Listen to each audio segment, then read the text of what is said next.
Hi, everyone. Thank you for joining us for our Spring Cleaning Your Finances presentation today. My name is Dee, and joining me today is my peer mentor, Dalia Von Pena, who is going to lead us through our spring cleaning conversation today. And we're so happy that you guys have joined us. The sun is out, birds are chirping, we've entered March, and springtime is starting to fill the air. And it's almost been a year since we were told to head home, hunker down for a bit, as our nation decided the best ways to combat COVID-19. It's time for a refresh, a clean slate, so to speak. In preparation for our event today, I started to wonder, why do we use the phrase spring cleaning? Well, according to an online article on livelearn.com,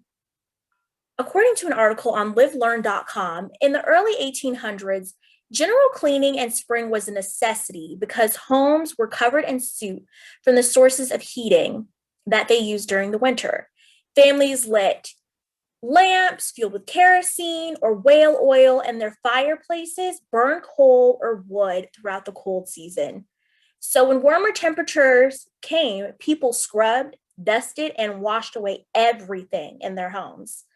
Today, with the advent of central heating, that's not something we really have to worry about. But we still do spring cleaning because it's healthy to air out our homes and remove the dust that's accumulated during winter. So, scientists say that with longer daylight, our bodies produce less melatonin, which is something that induces sleep. That is why we are more inclined to accomplish more chores in warmer months, aka spring. I've been feeling the energy of cleaning myself, and I've started the annual deep clean of my home. I think spring is also a great time to make lasting changes to your financial future. When you switch out your wardrobe and do other household chores, take the time to tackle your finances too. Throughout today's presentation, we hope to help you figure out how to refresh your finances and wipe out bad spending habits.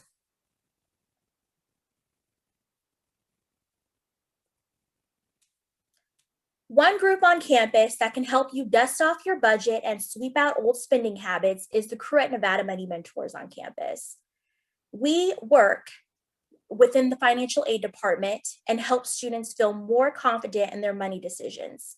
Not only does the group facilitate engaging presentations on topics such as budgeting, credit, savings, and debt management, but they also hold fun events to get you thinking more and more about your money choices while you're in college. One of the most popular services offered from the Nevada Money Mentors is financial coaching. Financial coaching is a unique process because you have the chance to work one-on-one with one of your peers and build a roadmap of your own personal financial success. It's confidential, individualized, and helps build your confidence in all things money. I participated in financial coaching before I began working at Nevada Money Mentors, and let me tell you, it changed my life.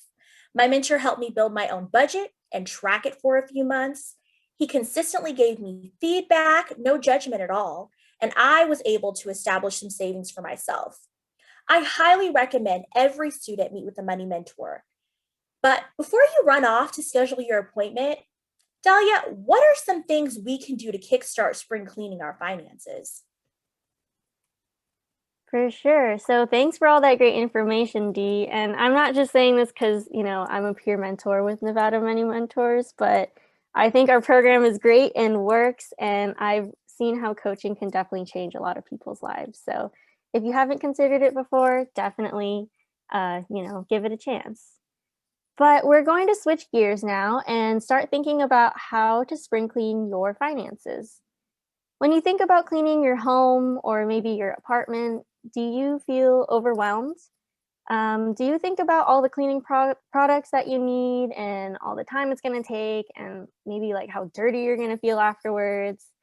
I feel like half the battle of cleaning is literally just getting up to get started because once you start, you clean a little bit here, a little bit there, and all of a sudden you're done and you feel so much better. I feel like a really similar thing can happen with your finances. It can be difficult just to get started on tidying them up. And even though it's March, it's not too late to have a fresh start. We've come up with a few steps for you here and a few tips to help you get started. Today, we'll talk about how to deep clean your budget, how to replenish your emergency fund, and some other tips. Also, we have a refresher on your resources where we'll talk about updates on student loans, stimulus checks, and other emergency resources. So, on our next slide, we're going to move on to our very first tip of the day, which is deep cleaning your budget. If you already have a budget, or maybe if this is your first time starting a budget, no worries.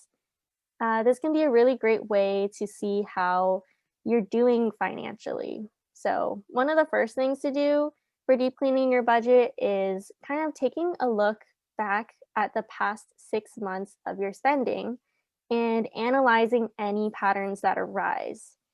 For a lot of us, 6 months ago was when we began the fall semester, and maybe in August, we had a bunch of expenses that we don't have now. For example, you could have had moving costs, tuition costs, school supply expenses, etc. And maybe these same expenses also showed up in January when we were starting the spring semester. But maybe now we don't have these expenses in March, now that, we're halfway through the semester. So it can just be good to look back at what's going on, when it's occurring, just to get a feel for the kinds of expenses we have and the trends that go on month to month. Not only is this good to bring some awareness to you on your spending patterns, but it will help you anticipate future expenses. Next, you can keep a daily list of how you spend your money. People call this the money minute, in which you sit down and at the end of the day, you reflect on any income or expenses that hit your bank account. This can really help you keep track of what is going on day to day. And when you use this in unison with your budget, that just gives you a really clear picture of what's going on. Lastly, if you review your budget, maybe you can go back and cut out any unnecessary expenses. Maybe a few months ago you subscribed to something and you don't necessarily use it anymore. Take the time to sit down and cancel that subscription and save your money. All right, next we have some additional tips on deep cleaning your budget, like prioritizing your bills. You should always be able to cover your fixed expenses and basic needs with the income that you have. In order to help you figure this out, you can reflect on your needs versus your wants. Okay, a few examples. So, all of us need things to survive, like housing, food, water. But for housing, do you need to live in a luxury student apartment? Or could you maybe save a few $100s a month by living in like an older unit or one that's further away from campus, or even maybe living at home? For food, we all need to have a healthy and balanced diet. But do we need to order Uber Eats or DoorDash every single week? Or maybe are those just some wants? The goal of this is just to understand what you're spending your money towards and how to help you live comfortably, but not above your means. In other words, deep cleaning your budget can help you live a good life without overspending. All right, our second tip of the day is replenishing your emergency fund. A lot has changed in the past 6 months to a year, and a lot of us have been put into situations where we need to withdraw from our savings accounts, which is okay. But everyone's situations are different, and we kind of have 3 general tips for you on how to replenish your emergency fund. So, depending on your situation, the first one we have is if you currently have a good, healthy amount in savings, which will differ from person to person, right? But maybe think about switching gears and pivoting your goals to paying off some debts. If you have any debts, that would be a good time to start paying them off. If you have a little bit in savings, maybe you just stay on track and continue to save what you can for some more of those unexpected expenses. And the last situation, if you have no debts and a lot in savings, maybe try a side hustle. maybe you have the time to see different ways to create another stream of income and, further build on that cushion that you already have. So, no matter what your savings looks like, hopefully you can relate to one of these three situations and start to brainstorm some next steps.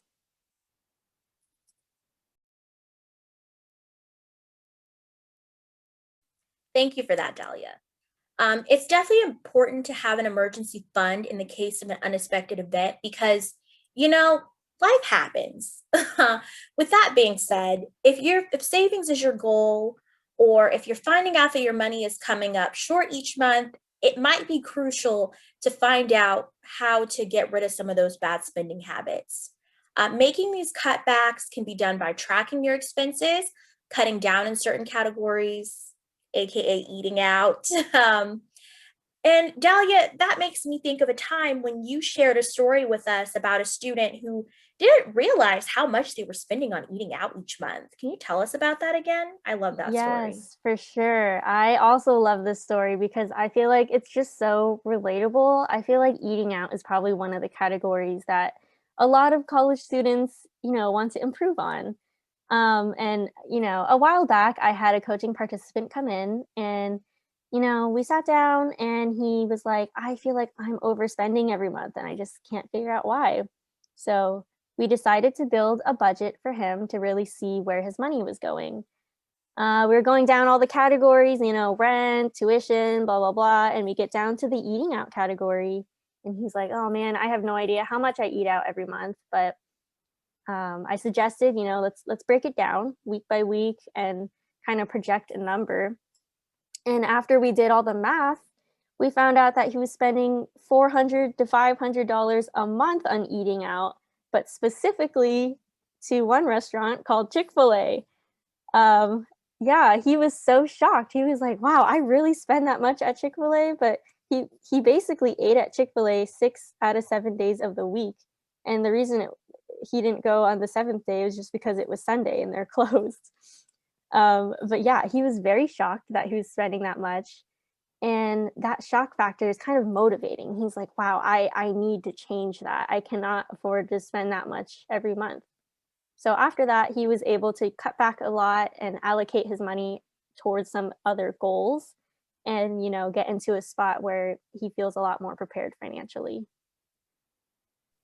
That's awesome. I feel like that just goes to show no matter how much you're spending here, you can always reallocate your funds and put it in another place. It's also important to communicate with creditors and landlords to explore multiple options in case you're unable to pay your bills. One of our financial coaches, Amy, recently met with a student who was, struggling to meet her payment deadlines. Unfortunately, this particular student just didn't make the payment at all to two of her credit cards. She was shocked to see that her credit score dropped by 100 points. If you're having difficulties, the best thing to do is reach out directly to your creditors and let them know what's going on. Many times, the companies will work with you on payment options.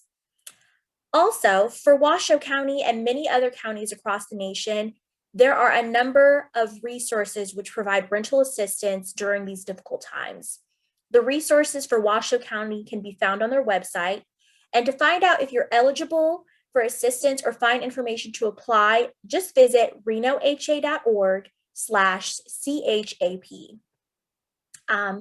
At my apartment complex, I actually received a text message the other day, and it was basically saying, like, hey, if you're having trouble paying your rent, then, apply for this rental assistance program. So, creditors, lenders, apartment complexes, if you communicate with them, they're definitely most likely to work with you. And I think that that's really important to keep in mind during times like these where you may not be able to make your payments on time.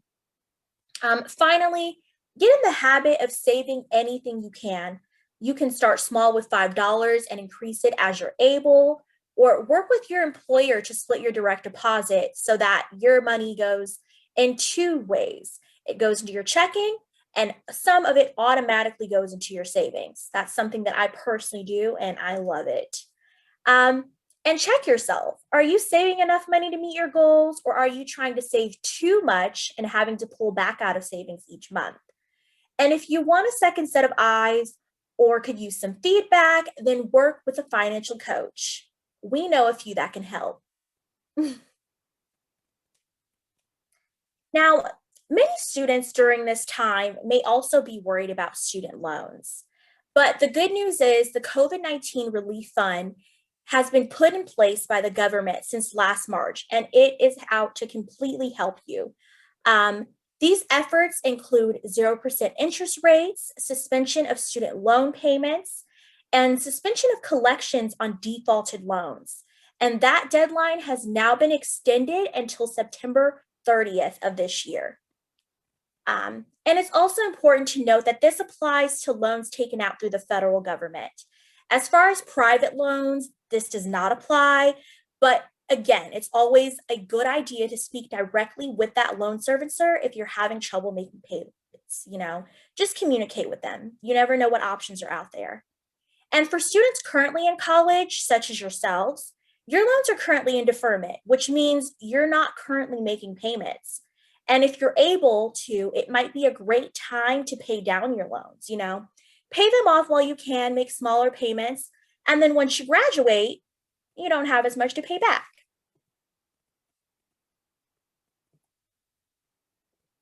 So, Dahlia is now going to tell us how you can figure out whether or not you can get a stimulus check. Yes, so this is kind of a hot topic lately. And as you all know, we've all felt the effects of the COVID-19 pandemic for almost a year now, if not more. And we've seen a lot of news coming from the government about student loans and also stimulus checks. So I'm going to take some time to help y'all understand if you can get a stimulus check. And basically, the answer is it depends. So on this next slide, we're going to talk about how if you've already received any stimulus checks, then I'll give you some good information. Can we go to the next slide, Dee? Okay, thank you. So basically, there is something called the Recovery Rebate Credit that we are going to talk about today. And basically, this credit is for people who haven't received any stimulus checks in 2020 for whatever reason. If you have received any form of a stimulus check in 2020, then you're set. You got your checks, you're good. But if you've missed out on any of the stimulus checks because you didn't file your 2019 taxes, or maybe your parents claimed you as a dependent, there is a way for you to get that stimulus check money like in one form or another with a tax return. So I do want to reiterate that, here at the Nevada Money Mentors team, we're not tax professionals. What I'm sharing with you today is 100% educational. And if you have any tax questions or are seeking tax advice, please do your research and speak to a professional. So if you did not receive the stimulus checks last year, you need to do a few things in order to receive this credit. First, you do have to file a 2020 tax return as an independent and fill out all of the required worksheets for the Recovery Rebate Credit, which are found on the IRS's website, which should just be irs.gov.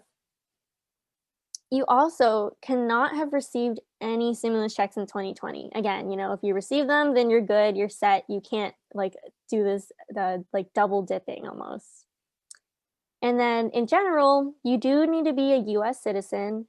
And here's the important part. You cannot be claimed as a dependent on another taxpayer's 2020 return. So if your parents have already filed their 2020 tax returns, and they claimed you as a dependent, then unfortunately you cannot get this tax credit.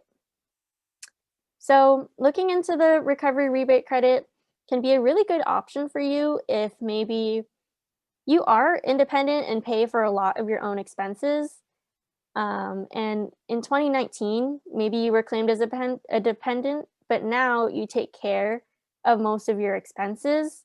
So, you might want to think about this, and it could be worthwhile to file your taxes and get this credit this year. Or maybe in 2019, you worked part time, and like a lot of part time employees, you didn't meet the income requirements for filing your taxes. So you just didn't file your taxes. Maybe it was just too much effort than it was worth at the time. But it could be really helpful to file them this year in order to get that tax credit. And again, if any of this is confusing, you can put some questions in the chat or stay on the line afterwards and we can clear some stuff up. I know it's a lot of information. But anyways, if you are someone who really is an adult dependent and you do rely on your parents financially, that is totally fine. That's totally okay. Everyone's in their own situation and you just got to do what works for you. You just need to know that you're not going to be able to receive this tax refund because if your parents already claimed you on their 2020 taxes, then you're ineligible.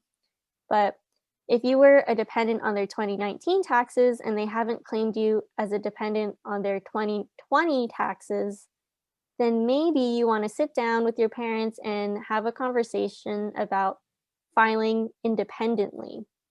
It could be worth it to you to receive that stimulus money. However, this is super, super case by case basis, and please use your best judgment to figure out what works best for you in your situation. Because maybe you are a dependent, and I don't want this to happen, but worst case scenario, maybe you talk to your parents about filing your taxes as an independent and they realize that you want to be on your own and I don't know, they could cut you off financially. So that would be very unfortunate and we definitely don't want that to happen to anyone. So please just know that this recovery rebate credit exists and is really ideal for people who were either non-filers or are actually taking care of their own expenses in the moment and also for 2020. So yeah, that is the recovery rebate credit, and I hope you found that information helpful. Okay, next we are talking about the UNR Emergency Fund. So this is some super exciting news. And basically, if you remember last year, UNR did receive some CARES funds last year in order to help students and support them. These were like emergency grants that students could apply for, and basically they didn't have to pay it back, right? It was a grant, and so it was all good. And last year, about 9,000 UNR students actually applied and received a total combined amount of over $7 million in emergency funds in spring 2020. So why is this relevant? Why am I telling you about news last year? Well, we're getting another round of this. We are getting more grants coming to UNR. They're a little bit different. They're called the Spring 2021 HERF funds. But you don't really need to know that. All you have to really do as a student is keep an eye out on your email from the financial aid office. They're going to be emailing students sometime mid-semester-ish. It will definitely be this spring semester, so just keep an eye out. And it will be an application process, so you will have to fill out some forms in order to receive this money. It's not going to just automatically be given to you. You will have to fill out that form. And also, you must have filed a FAFSA already.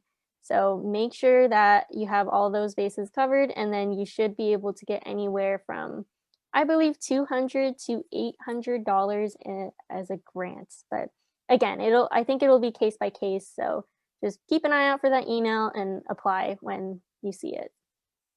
So yeah, that is UNR emergency funds.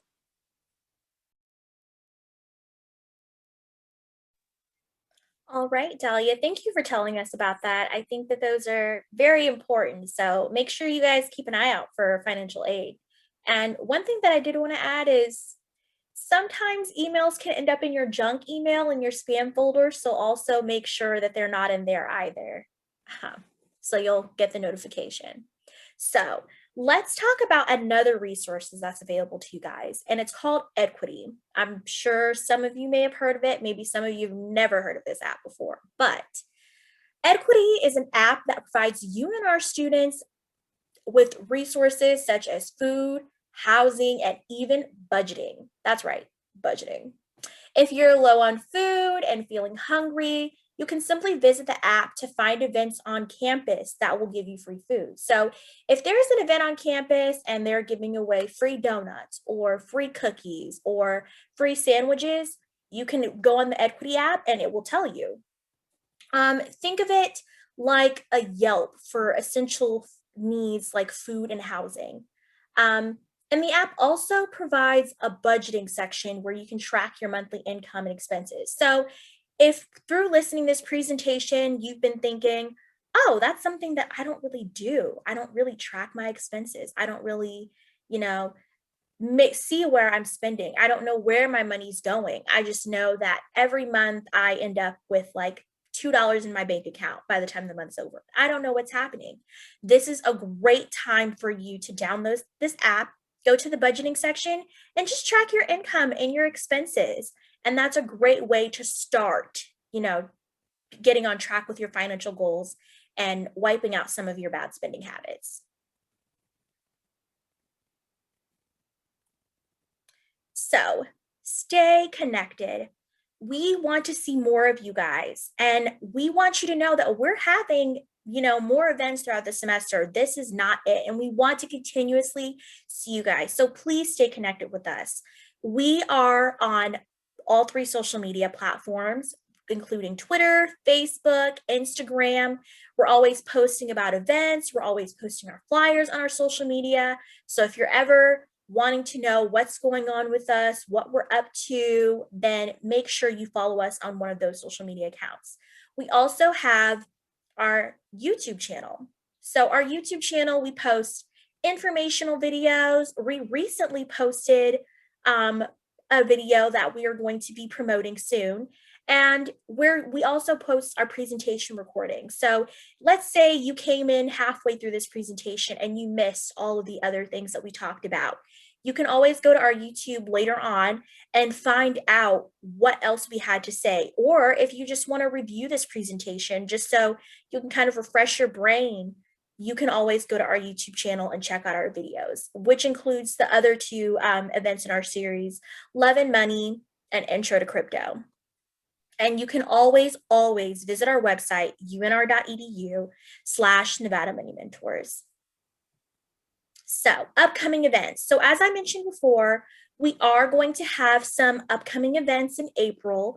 So in order to keep an eye out for that, make sure that you're following us on Pack Life. So you can scan this QR code to register for our upcoming events. So I just want to say it, ladies, next Monday is International Women's Day. March is Women's History Month, and we will be hosting an event called Invest Like a Woman. So we'll have special guests from the U.S. Security and Exchange Commission. So this is a big deal, guys, a big deal. And you don't want to miss that. And in April, you need to be on the lookout for fun and interactive Winning at the Game of Life. I'm sure a lot of you have heard about our Winning at the Game of Life event, and you probably missed it last year, as did we, but we're coming back and it's going to be virtual. So if you play the game and submit feedback to us during that, you can win a gift card. So we have lots of fun stuff coming up. So hopefully you guys have had time to scan this QR code and join us on Pack Life. Just look up Nevada Money Mentors and join our organization. So how did we do?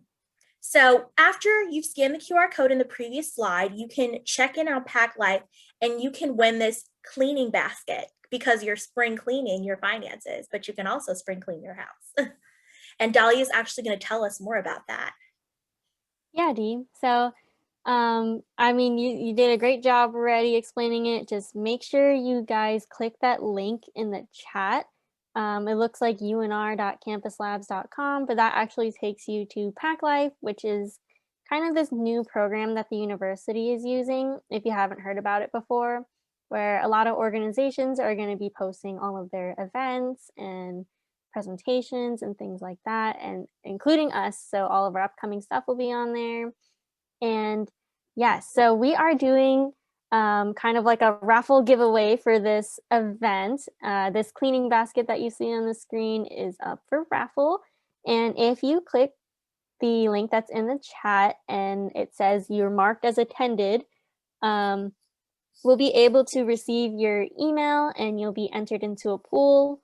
And we will be randomly selecting one winner from all of you who attended today to win this cleaning basket. So super exciting stuff. And it's just kind of a thank you to y'all for staying on the line and listening to our event. And also, once you do register slash attend the event by clicking the link, you should be receiving an email later on that has a presentation evaluation. So please make sure you take some time out of your day to find that email and leave us some feedback. You know, we really want to know what we did well, what we could improve on. It helps out our program a bunch, and we really appreciate the feedback. Thank you, Dahlia. I'm sure a lot of people will be lining up to win this cleaning basket. I know I would. Me too.